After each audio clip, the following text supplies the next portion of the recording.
ময়লা নিতে এসেছে। কি রে বাবান, বাটিতে রেগে রেগে কি ফেলতে এসেছিস? শশা? কেন রে? সবগুলোই তো।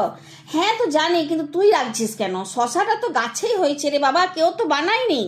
আর এত টাটকা শশা তুই ফেলে দিবি? দে দে আমাকে বাটিটা দিয়ে যা, শশার বাটিটা। তুই ঘরে গিয়ে বসে মাথা ঠান্ডা কর, আমি এক্ষুনি তোকে একটা জলখাবার বানিয়ে দেবো। হ্যাঁ হ্যাঁ, আমি জানি তুই রুটি খাস।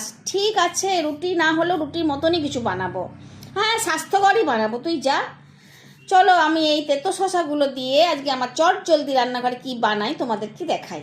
তেতো শশা, টমেটো আর ওটস একসাথে বেটে নিয়েছিলাম। তারপর সামান্য ময়দার পরিমাণ মতো নুন দিয়ে ব্যাটারটা গুলে নিলাম। তারপর ননস্টিকের প্যানে সেঁকে নিলাম।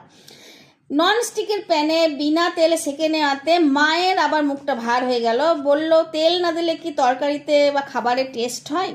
তো ঠিক আছে, মাকে বুঝালাম যে একদিন এরকমই খাই চলো। ফ্রিজে আমার দই পাতাই ছিল, টক দই, তাতে সামান্য ভাজা মশলা, নুন দিয়ে আর এই সেঁকা ছিলকার সাথে দারুণ লাগলো খেতে। জমজমাটি জলখাবারটি হলো। বাবানেরও মনটা বেশ খুশিতে ভরে গেল। ও বলল, কাকিমা, তেতো শশার তোমার বানানো এই ছিলকাটা কিন্তু খুব সুন্দর হয়েছে, আর টক দইয়ের সাথে একে দারুণ লাগছে খেতে।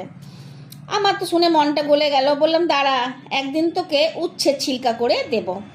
ওই দেখো বাবন কি বলছে, ওর কথা শুনলে তোমাদেরও হাসি আর থামবে না।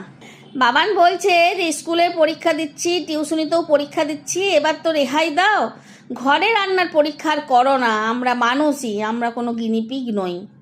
হেসে উড়িয়ে দিলাম বাচ্চা ছেলেটার কথা শুনে, কিন্তু বাবানের কথাগুলো একদম ঠিকই ছিল বলো।